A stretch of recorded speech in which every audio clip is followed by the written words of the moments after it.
but I think we're gonna, and Okay. it's being recorded. Just a second. All right. So hello everyone, and thank you for joining this discussion of Shared Secrets, the Queer World of Newbery Award winner Charles James Finger with author Elizabeth Findley Shores. So as you might have heard, we are being recorded, and I'll talk about some housekeeping notes in just a second, and I will introduce our guests in just a moment as well. My name is Joshua Youngblood. I'm Rare Books and Instruction Outreach Unit. I'm the Rare Books Librarian and Instruction and Outreach Unit Head in Special Collections at the University of Arkansas Libraries.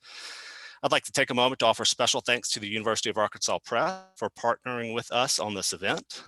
If you haven't had a chance to purchase the book, I'm sure that they would love to hear from you, and you can visit uapress.com for more information.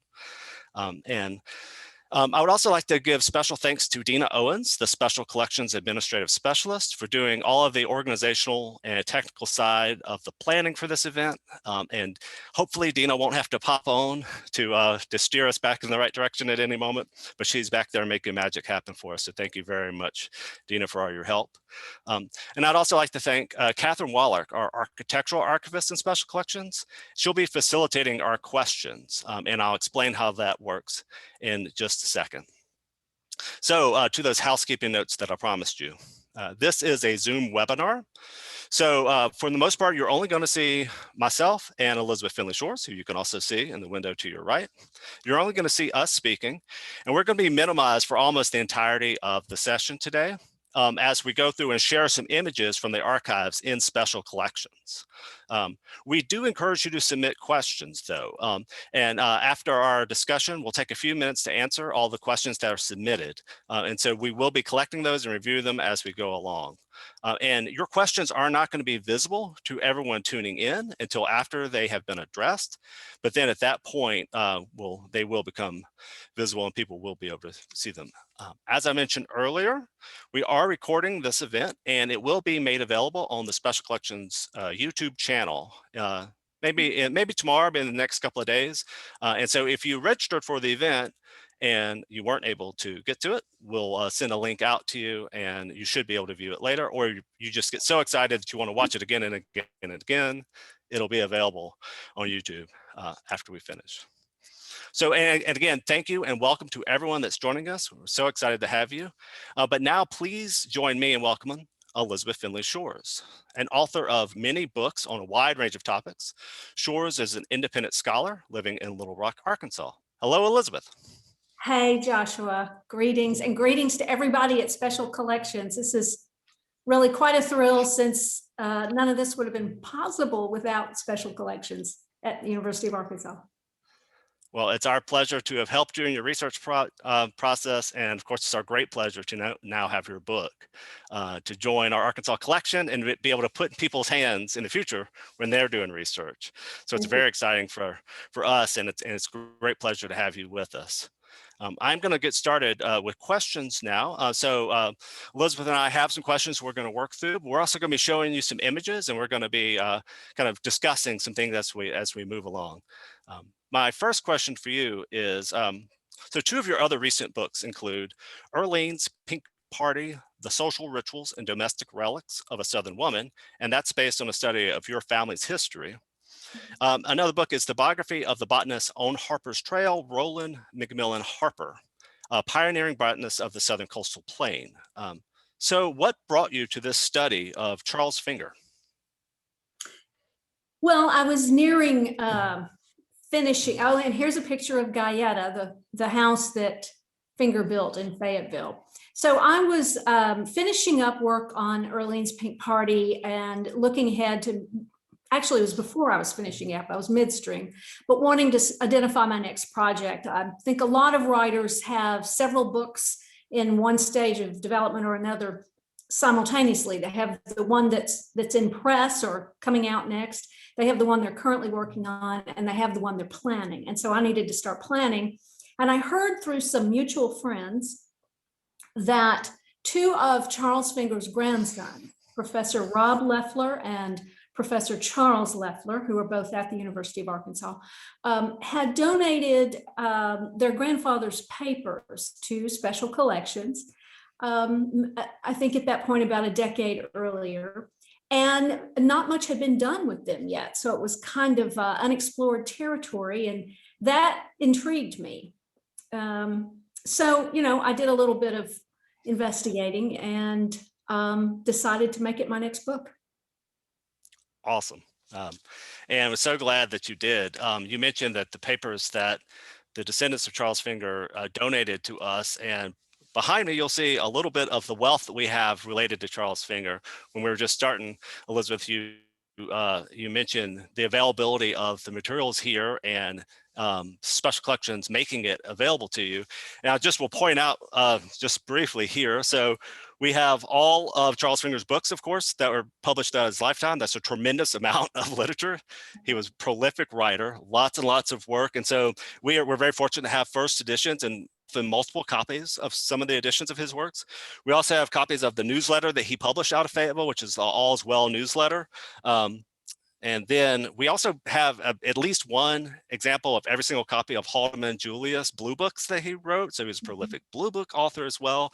And you mentioned the archives, and behind me right here is just a selection of 3 of the archives. We actually have 5 different complete archives that were from Finger or related to Finger or from people that he corresponded with. But also, his material shows up all over the place because he was such a prolific correspondent, and it just appears. And it seems like every time you turn over a book or you pull a book off the shelf or you open up a box sometimes in special collections, you'll find Charles Finger. Yeah. What's that? I said, there's CJ. Yeah, there he is. There is CJ again, whether it's an inscription in a book or it's a piece of correspondence that he put in somebody else's archive. So I wish that we could have everybody in person to see all this material, but I do like to emphasize, just like I always do with my students, that all of this is available to you to use for your own research if you want to come do a project as well. If you don't mind, I'd like to ask you to do a reading for us. And if you could give us a little bit of preface about what you're going to pick, and I'd love to hear some from your book. Okay. Yeah, thank you for asking me to do that. And what I would like to do is read about 2 minutes from chapter 12. And the title of that chapter is Golden Days. And this passage is about a road trip that Finger went on in 1930 with a friend of his who was visiting from England, a very old friend. And one of the stops they made was the ranch that belonged to Finger's friend, George Washington Maddox. And Finger described the visit in All's Well, his little magazine that he published from Gayeta. And so some of these quotations are from his column about the trip.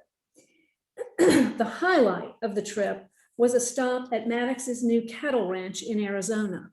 Finger, Newman, and Maddox plunged into conversation with that large understanding and keen discernment which makes for the proper entertainment of friends. They read aloud from Robert Burns's cantata, The Jolly Beggar, a declaration of the rights of men to love and fellowship, perhaps from the 1914 edition published by Thomas Bird Mosher, a small, beautiful book printed on handmade paper that included an introduction by William Reedy and commentary by Andrew Lang and R.L. Stevenson.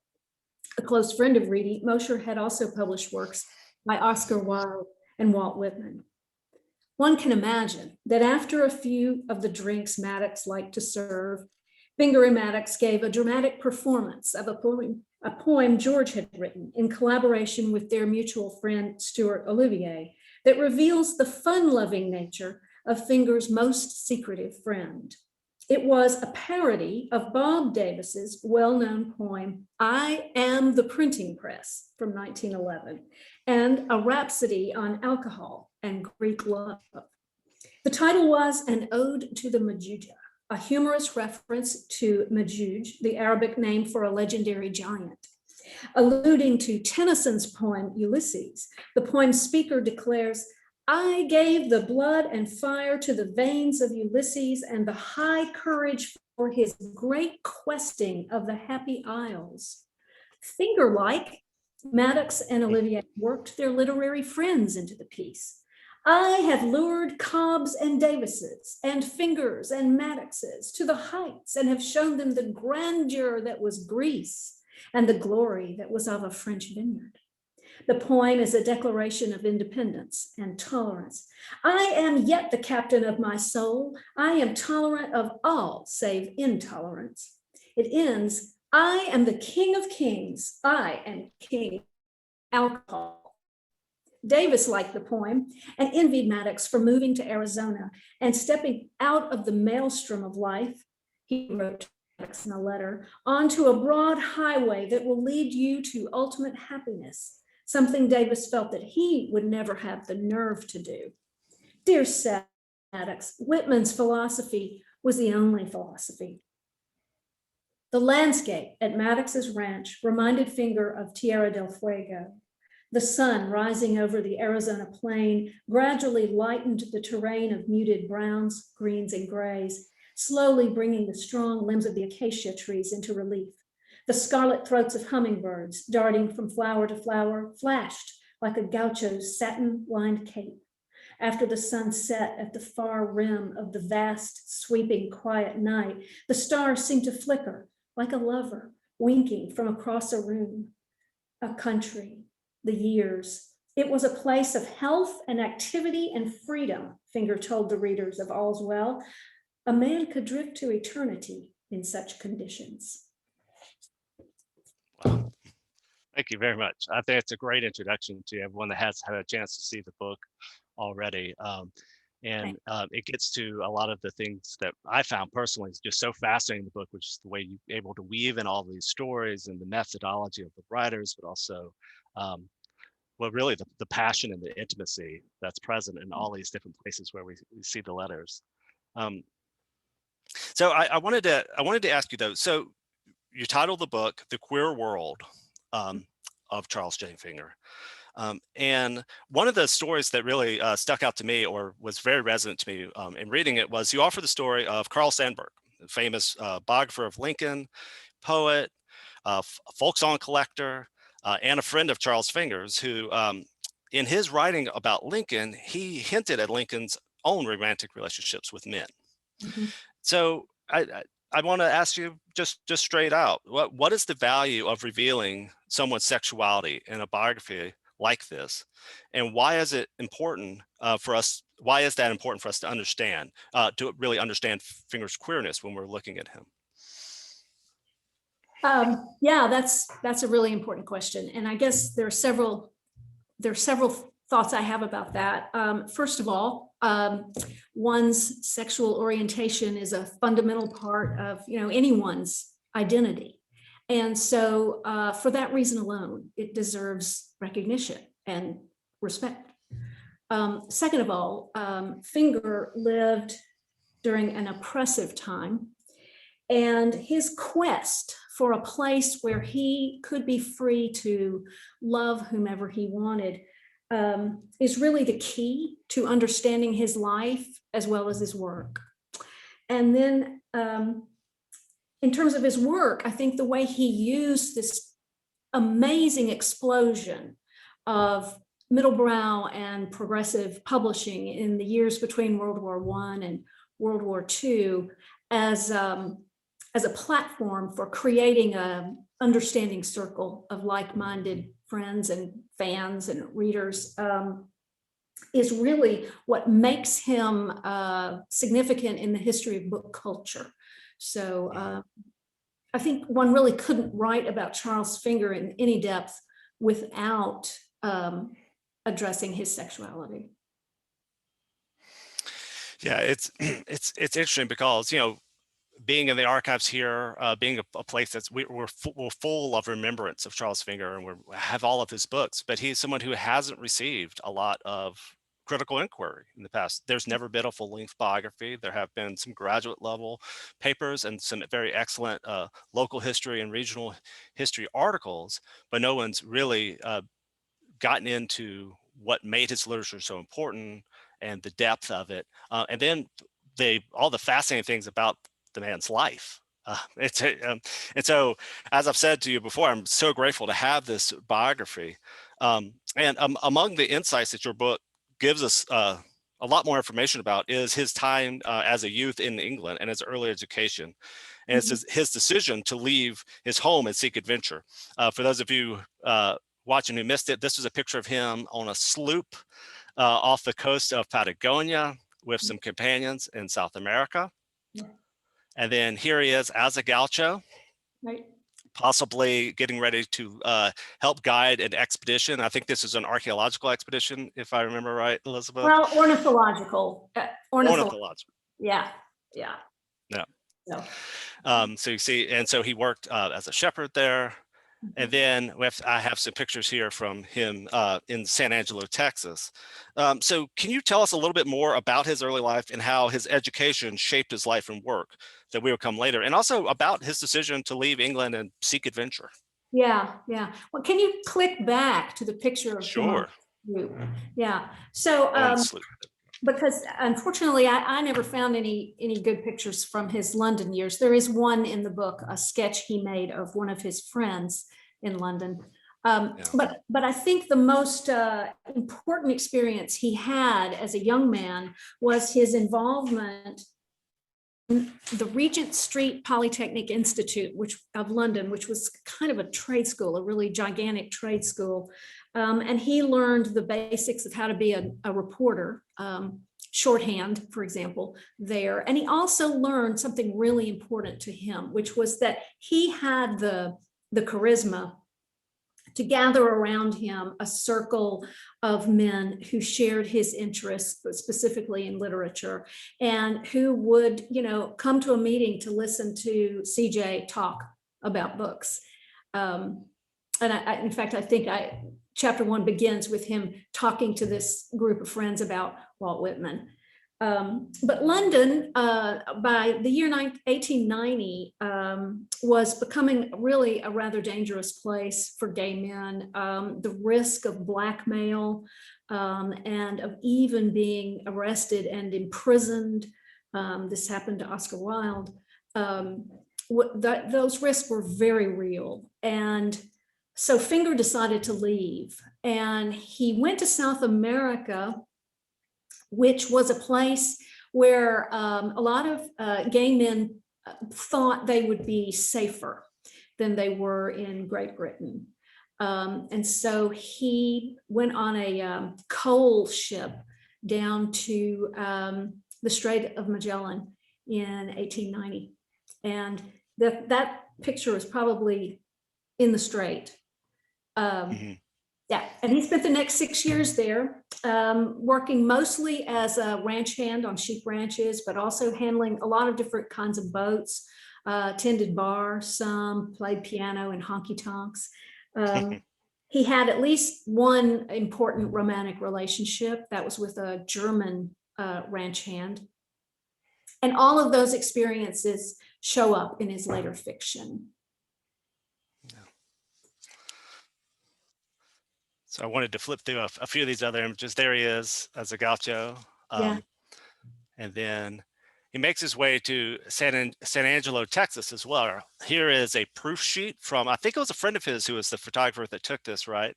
Right. And I love this picture. I actually used this as one of my social media profile pictures once because I just love all the expressions and the way he's hamming it up for the camera. And then also kind of embodying all of these different persona as he's having fun. But I wanted to ask you a question about your archival process. So as we were talking earlier about Finger, the prolific writer, and he was a correspondent with people all over. And in a sense, Finger actually lives in papers and collections all over the United States and abroad because he shows up in archives everywhere. And the amount of material and the archival sources that you consulted for this book is truly remarkable. It's a lot of stuff in there, and there's a narrative there, but it's a narrative that takes us through the textual life that still lives, the textual legacy of Finger. So as a kind of a selfish question, as a research archivist, I want to know more about your process. So can you tell us more about how you approach a historical study like this and the care that you take in deciding what to include and sometimes what not to include and how best to create that narrative? And so here's a document that I know you considered. Yeah, yeah. And so for the audience, I asked Joshua to dig this particular note out and share it because it was sort of one of the little heartbreaks of my research, was that I wound up not using this particular note. So as for how I did the study, it's simple in a way. I just start preparing a chronology. And every piece of information I find about my subject, I first place in a document that's a chronology of events in his life. And as I find more and more about particular events or particular people that are significant, I'll kind of peel off and create a separate set of notes about that person or that event. And, over time, all that material grows and grows and grows. But it's all based on a chronological document. So this particular note is from the writer Carl van Vechten, and it's to the writer Theodore Dreiser, and it's dated October 25th, 1923. And Van Vechten was inviting Dreiser to drop by for a little get-together he was going to have on Saturday night. And he says, it's possible that Henry B. Fuller, who wants to see you very much, will be here. Anyhow, I will. Okay, so this is in Finger's papers. This little note, little folded up sort of water damaged note, was something Finger wound up owning and saved his entire life. And so I wondered why. Well, because I work with that chronology of events, I was able to immediately determine that Van Vechten invited Dreiser to this party the very week that Finger was in New York to attend a concert given by a young pianist. And Finger had invited a whole lot of his friends and people he knew only through correspondence to that concert. And Dreiser was one of the people who showed up, even though he was in the middle of writing the novel An American Tragedy and really didn't like to be bothered while he was working on something. But Dreiser had encouraged Finger for several years at that point as a writer, and Finger had done a particular favor for Dreiser. And so they were sort of in each other's debt a little bit. I know from Finger's private papers that he called on Dreiser at Dreiser's apartment in Greenwich Village. And they talked about various writers and whatnot. So my theory about this note is that Dreiser said, well, Finger, I'm going to go around to Van Vechten's tomorrow night. And, he'd probably like to meet you. Why don't you meet me there? And Dreiser gives Finger this little note, so Finger will have Van Vechten's address, which you see in the lower left corner of the note. So operating on that theory, I worked on learning everything I could about that party, which was really a blast. I would call it the single most fun topic that I've delved into on this book.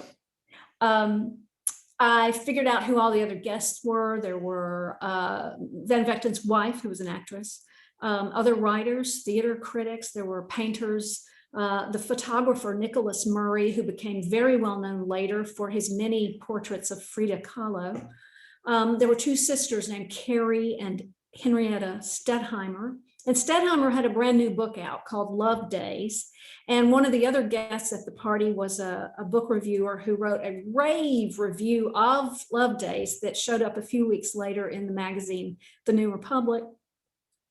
I found a painting that the third Stettheimer sister, Florine, did of Van Vechten. It was a portrait, and he posed in his living room, and it was a very rich interior scene. And so I was able to describe what the room looked like during the party, the color of the walls, the draperies, the cats, the piano, the bookcases.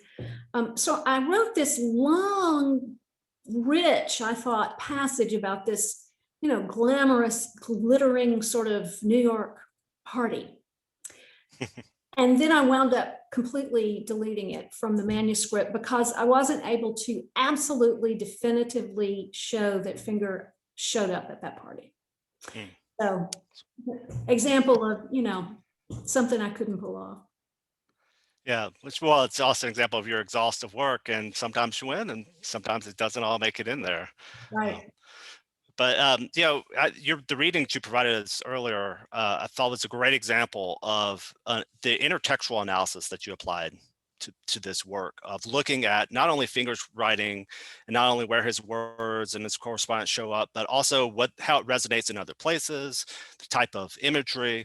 Um, and the approach, in my opinion, is really important for revealing the unknown and the hidden aspects of Finger's writing and life, and helping create those linkages between fellow writers and the shared world of letters among writers. When you introduce the book, not to give too much of it away to folks, you actually begin in the voice of Jack Random, which is one of the characters that Finger portrayed or would take on in his writing, and it gives us an introduction to what is the symbolizing that's happening, what's the representation that's happening.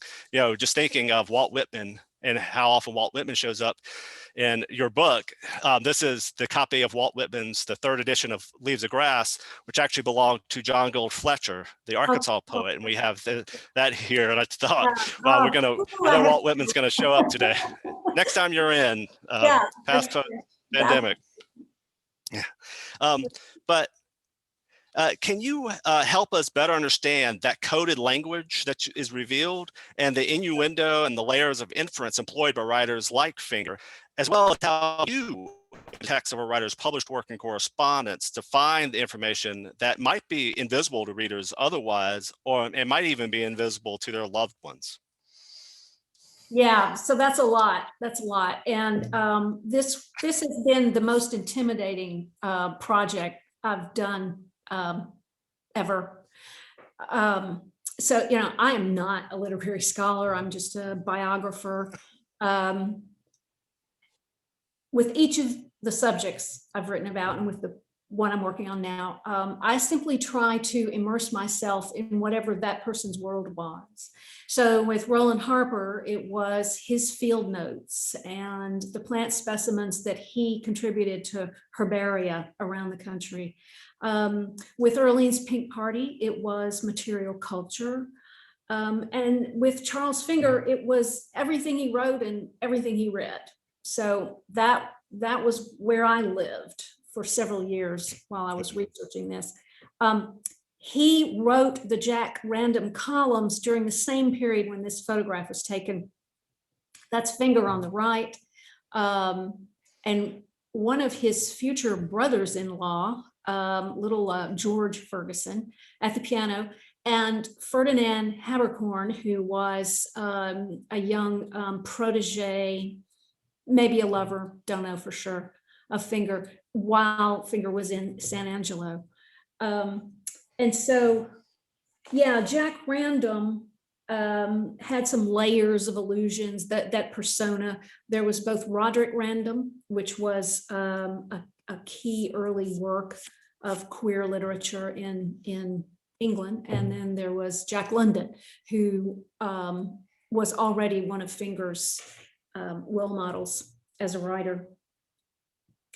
And so I deal with Jack Random, the persona, a little bit in the book. I think I go deepest in terms of explication of those layers, excavating down through those layers of literary allusions and kind of joking interactions between writers in the passages about Finger's short story Ebro, which was one of the it's part of the relatively small body of work that he wrote for adults before receiving the Newbery Medal.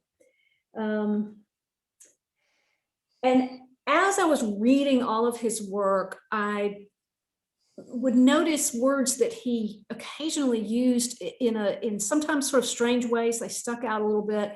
And through the miracle of searching in Word files, I was able to track how many times he used a few of those words, and I jotted down some of the examples. Active, one of his own code words. Understanding, golden, gay. The word gay was not yet in wide use, but it was code at that point. The word odd, And so I tried to trace his use of some of those words. And I guess the last thing I would say about all that is just, I think simply pinpointing the code words in a work of queer literature is, it's not the aim of a study like this, but it's an important thing to recognize. Yeah. So it sounds like the tool that you had to use was how did you bring some analysis to this that you could trust and feel strong about, and it was very interesting to see these threads, because I've read Finger before, but I never saw these connections, and I never had the computational side of it, the analysis of the text that you're bringing to it. And as a Fayetteville resident, I think of Finger. I think of the Finger Park. I think of Finger Road. I think of the Gayeta as a house that's still up on Mount Kessler, and images I've seen there. Here is his Newbery Award winner. Of course, we're very proud that he was a Newbery Award winner, and we have his papers here. He's our only Newbery Award winner that we have in special collections. And this is the Paul Honoré woodcut from that first edition of the Tales from Silverlands. Yeah. Here's some more images of Finger. The one on the left there is actually from a scrapbook from a friend of a friend who visited, Margaret Reynolds, and that's them. If anyone has ever hiked Mount Kessler in the modern day, you recognize this exact spot, which is called Rock City, and this is them hiking there. And then on the right, that's Finger in his library, looking studious. And I'll ask you a probing question about his library, which I'm very fascinated in myself in just a second. But Finger, even if people don't know who he is, people in the Fayetteville area know the name. He's famous still. An article in the Arkansas Democrat magazine, actually from 1921, celebrated Fayetteville as the, quote, Mecca of writers. And that's after the Fingers had established themselves and built Gayeta and had the farm here. And even today, anyone who starts to look into the 1920s and 1930s here is struck by all the writers who visited Fayetteville. And a lot of them just came because they knew Charles Finger, or they were visiting here. But one of the things that's really revealing about your book is his relationship with Arkansas and Fayetteville. So can you speak more about what he actually thought about Fayetteville? And did he ever really become an Arkansan or embrace the state? And yeah, sure. Well, you have certainly you're the authority, I think, on Murray Sheehan, who was one of the first long-term guests at Gayeta. Gayeta, by the way, the name Gayeta, G-A-Y-E-T-A, is a play on the word gay. He first used that name with a slightly different spelling in that short story, Ebro. I think that Finger and Sheehan shared this vision early on. Finger wanted Gayeta to be more than a sheep farm that would pay the bills. He wanted it to be an art colony. Art colonies at this time in the early 20s were a really significant phenomenon in the art world.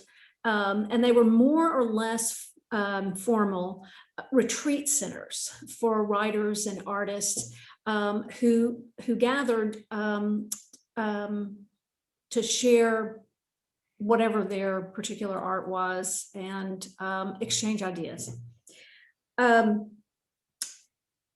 He had a lot, as you said, of long distance visitors, people who were coming to give guest lectures at the university, for sure. Lots of people who were just on a road trip.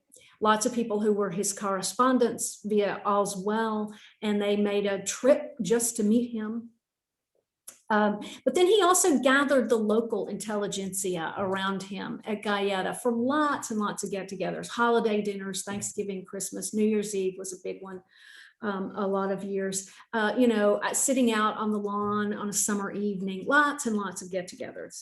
And one of the early friends he made in Fayetteville was the photographer Julius Hermanfield. And this photo is really, really interesting. As you see down there, he made this in 1922. And that is a photo of Finger's oldest son, Philip. And he's posing as Apollo, the Greek god, who of course is a key bit of queer iconography. Whether Philip realized that, who knows? This picture by Field is probably also an homage to a German photographer who did the same kinds of pictures of nude young men posing as Greek gods in the 1870s. That was Wilhelm von Gloden. And so Field was in his own art photography tradition there. The surrealist artist Man Ray, just a few years later, 1928, made another Apollo type photo of a nude young man. So this had a lot of cultural significance that probably escaped the attention of most of the people in Fayetteville. So he had all these local friends, particularly during the years when his children were still in school.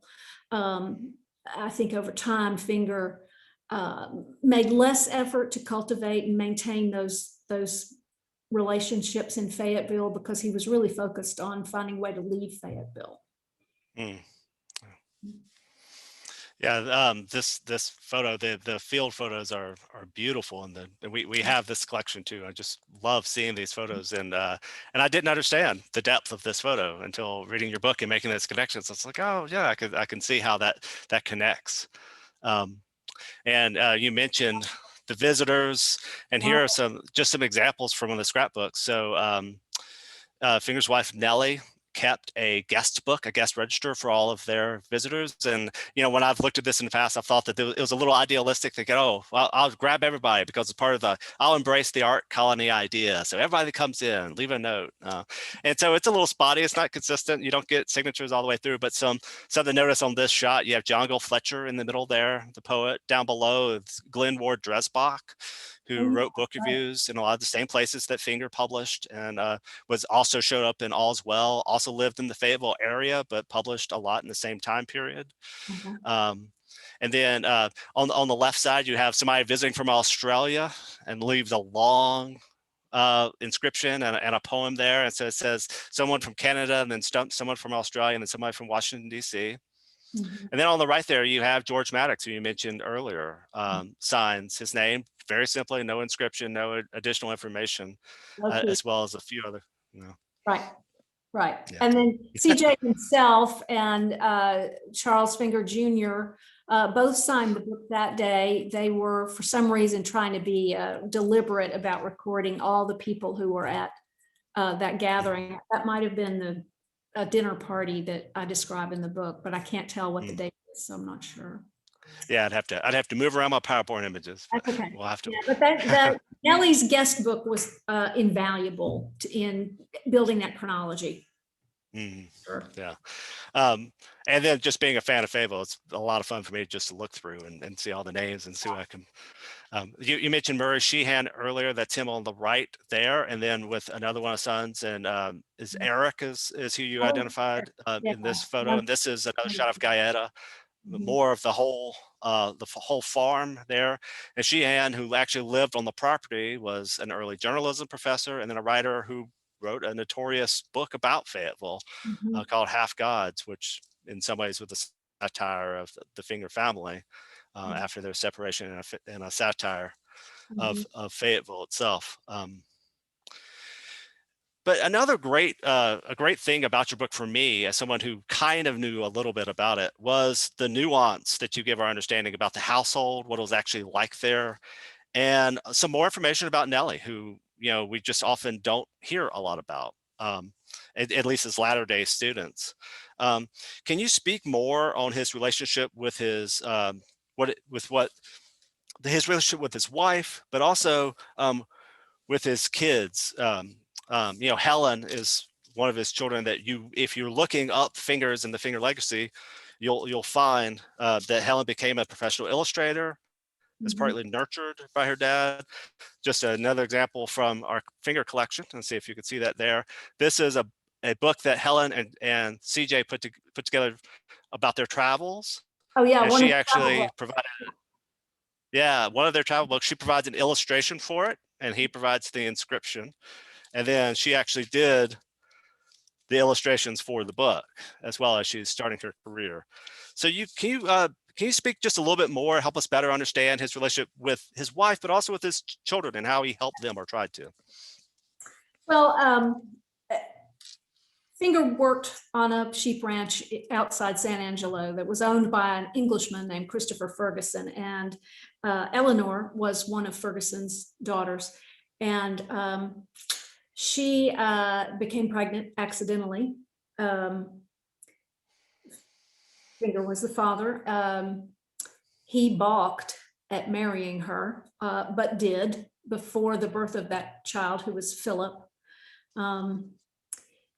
Named for the young man in San Angelo with whom Finger was, he was very close, maybe infatuated, maybe it was more of a mentor-mentee relationship. That's, I'm not sure. Finger, I think the kindest word I would use to describe his relationship with Nellie would be ambivalent. He resented being married, felt that he had been trapped into marriage, although obviously it's not entirely accurate. He used the word trap a lot. He actually would malign her in his writing, not by name, but it was pretty clear. He was talking about his own marriage, his own wife. He never gave her the credit she deserved for taking care of their large family and keeping the whole household going, you know, over the years. He left her on trips just constantly, leaving the whole burden of the farm on her shoulders. He, near the end of his life, in one of the very last stories he wrote, he seems to have sort of apologized to her. But at any rate, it was not a happy marriage. Nonetheless, they had 5 children, and he loved his children. He definitely did. Yeah, that's why I picked this photo for us. I mean, that's a loving father right there. Yeah, yeah. I don't know who the younger child there would be offhand. Anyway, so yeah, he loved them, but I don't think he related to them very well. And I think he really expected all of them to stay at Gayeta once they were grown and generate income in one way or another. He thought one of the sons would become a full-time chicken farmer. Philip was going to be a carpenter contractor around town. The other daughter, Kitty, was going to be a librarian, and they were all going to pay for the upkeep of the farm and the house and their mother. And so this was all so he could leave. And they all rebelled, all but Helen. They all rebelled in one way or another. I think Helen stuck around and collaborated with him on a number of article and book projects because she felt it was down to her, and that her mother, whom she loved very much, would not be financially secure if Helen didn't chip in and do her part. So you spent a great deal of time tracing Finger's relationship with George Maddox, who you already mentioned, and I've pulled a couple of the letters here from George Maddox. This one right here is responding to a story in All's Well. Mm-hmm. And I was wondering if you could speak more about that relationship, what it meant for Finger, and also what it is that Finger sacrificed in his life. He felt his family obligation, but then he also had other things that he wanted to do. He had other things that he wanted to, other ways that he wanted to live. Yeah. Well, first of all, I would point out that this and the other letter that I think you said you were going to pull into this. Those may be the only 2 notes from George Washington Maddox that are in the collection. And that is for, there might be 1 or 2 that I've failed to find. But I would bet these are the only ones. And that's because Maddox specifically asked his friends to destroy his letters to them. George Washington Maddox was from Kentucky. He was the son and grandson of veterans. He went to West Point. He was a very high-ranking officer in the Army during World War I. He was in France. He also loved literature. Dabbled in poetry himself. And they met around 1920 at the very time Finger was deciding to take that leap into full-time writing. And yeah, I do go into quite a bit of detail about how they met and where and when they would see each other. George gave Finger a whole lot of encouragement to carry on, especially once he'd gotten to the farm in Arkansas and was so bogged down with the burden of starting up this small sheep ranch in Arkansas. Finger fell deeply in love with him, and it was reciprocated. It was a very beautiful, deeply felt romance that these two men had for many years. And Finger dreamed that they would both be able to leave their wives and live together somewhere. And George may have shared that dream at some time and then changed his mind, but at any rate, he eventually decided he did not want to leave the security and stability of the life he had in the closet. And this letter is one he wrote to CJ, revealing that to him. And on the surface, the topic is how he's going to have a little guest house at the farm of their mutual friend, the artist Paul Honoré. But what it's really saying is, no, I'm never moving to Gayeta. We're never going off into the sunset together. I'm going to settle down here with my wife, whose name was Helen, because I can get good health care at the VA center nearby. And, I've got to be practical. And Finger received this letter from George a few weeks before he died. He was already in very poor health.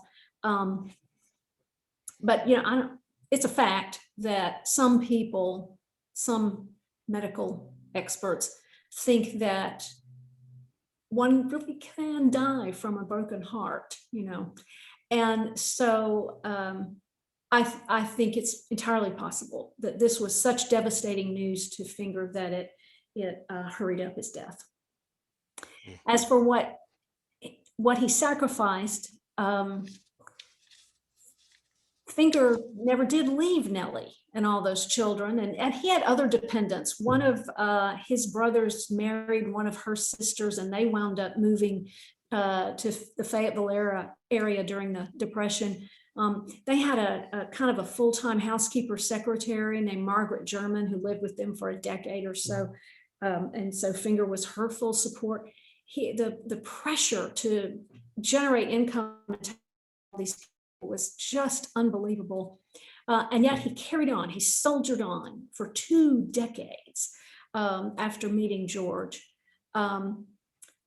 sacrificing the life he wanted to lead as a gay man.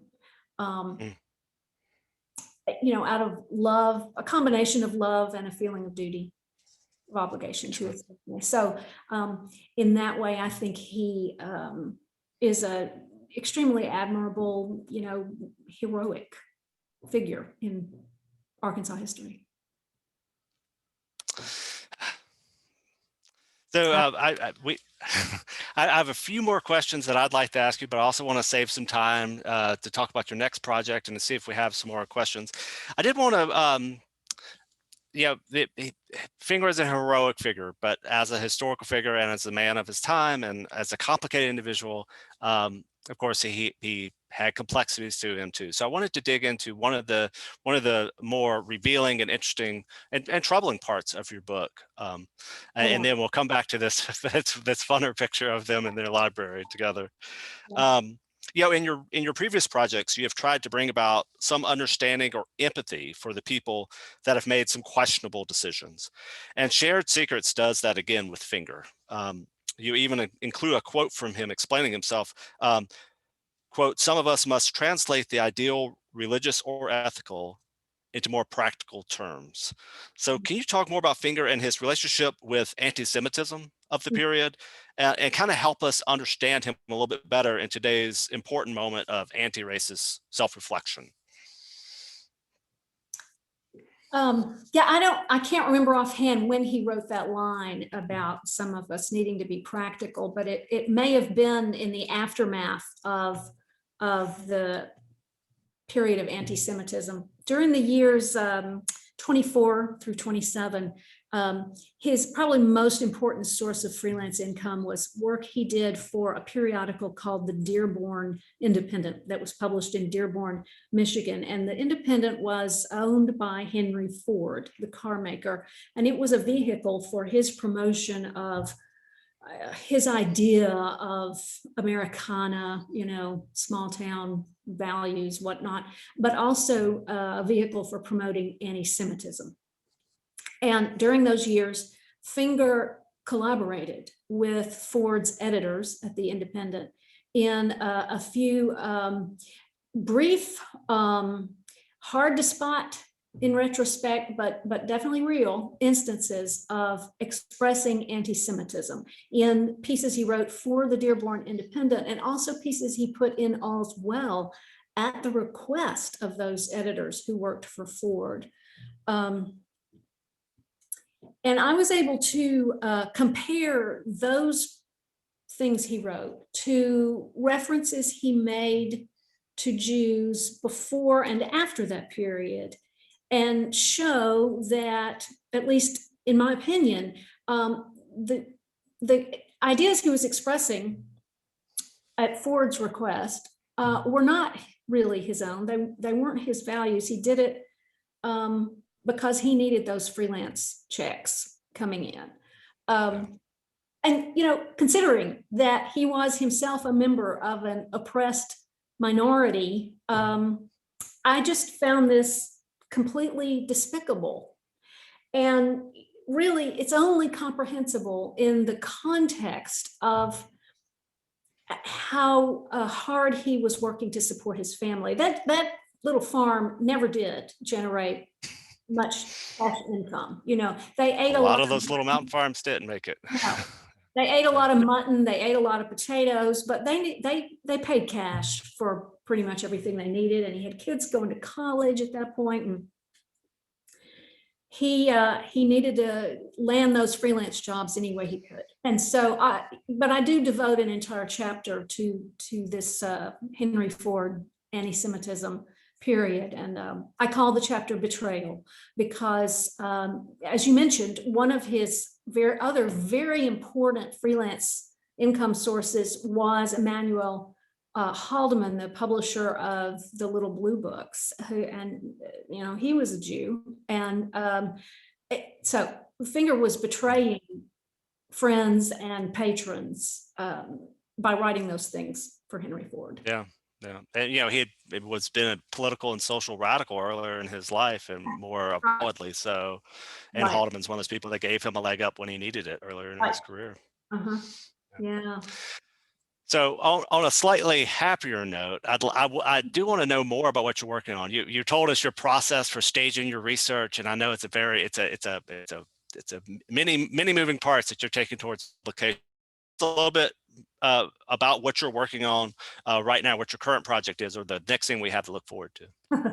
Well, yeah, I hope people will get to read it eventually. I'm working on a biography of William Woodruff, who was the founder of the Arkansas Gazette, known as the first newspaper west of the Mississippi.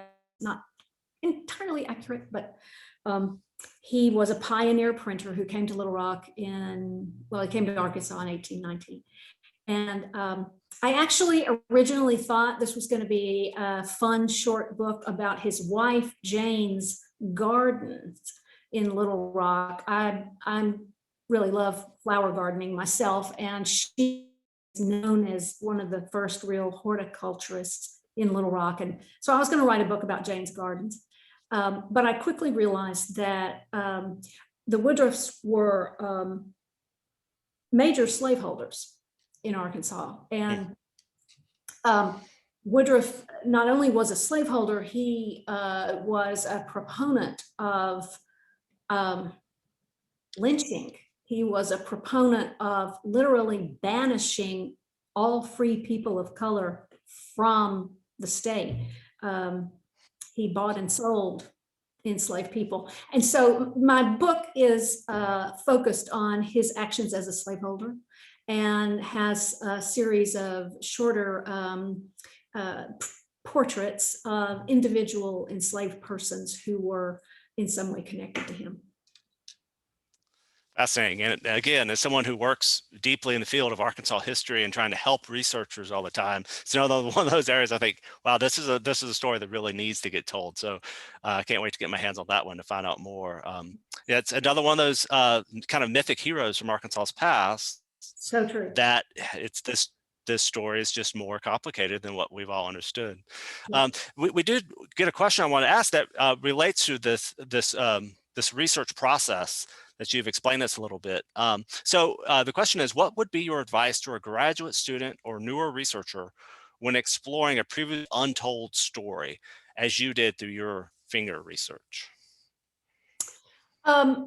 Okay, step one is identify all of the primary sources that you're going to be able to get to. And I actually acquired a lot long distance from other archives around the country and in England. So first, track down the primary sources. While you're doing that, also immerse yourself in the secondary literature, whatever has been written about that person or subject or related subjects, so that you can begin to identify what hasn't yet been done. And then, you know, as I said, my method starts with that chronology. Just start building a chronology of events, whether it's an episode in history or a person. Just get everything down in date order, and there's your starting place. There you go. That's good advice. And I love to hear, start with the primary sources and then build out. That's exactly right. So all you kids at home, take notes. That's right. So I do want to get in a question that I really wanted to ask you ever since reading your book. And before I ask it, I'll show you one example that I pulled from our own collection that's related. This is a book by Robert Frothingham, which is Songs of the Sea and Sailors' Shanties. And this is a book that we have that includes an inscription to Charles J. Finger from Robert Frothingham. Yeah. This is actually came to us so cool. donation from a different librarian, an Arkansas librarian named Mary Hudgens, who was instrumental in building our collections here. But my question relates to items like this with this provenance and donations, or the inscriptions, information from other people that held the book. Because I found in some ways your book, or one of the features of your book, is his great love of books themselves. He loved collecting them. He was self-educated from books. He saw them as conveyors of affection. They were important as gift objects. He collected a library. And so I loved this image that that you included in your book of, actually refers a little bit to graduate students and academics as well. We have Murray Sheehan down there on the floor, and we have William Berg on the right, who is a young professor on the campus reading from his library. So can you talk about how you examine his library, how you actually use the Finger Library, and how you are able to lift up that Finger love affair with the book? Yeah, okay. Well, I have to thank Rob and Sarah Leffler at Gayeta for allowing me to come into the house and look at the books, because they still have most of Finger's books there in the house at Gayeta. And Professor Leffler had made an initial sort of inventory of them, but I went back through and pulled every book off every shelf, went through it from front to back, and noted all of those margin notes, inscriptions, ephemera tucked into the books, all of that sort of stuff, paying particular attention to the book plates. Finger used different book plates over time, and I was able to roughly identify when he acquired a book by which book plate he put in it. And so then I put all of that in a document, and that document is now in special collections. Thank you very much. Thank you very much. Yeah. So if anybody else wants to, double check my work, you can go to that monstrous long single space list. But yeah, so for example, I was able to figure out, he looked at this particular writer, he read 12 of this guy's books at a particular time. He read, 8 of this guy's books at this period. And that really is what allowed me to write the chapter I called Finger's Library. Yeah. Well, thank you again so much for your book and for joining us today. I'll end on this one picture of Finger looking at sea across Atlantic back at his homeland later in life, just before his death. Right. Oh, that's a sweet picture. I think Helen took it. But yeah, thank you so much, Joshua. This was really fun. Thank you. Yeah, it was a great pleasure for me. Thank you so much. I hope everyone that was able to attend got to learn something new. I'm sure they learned something new.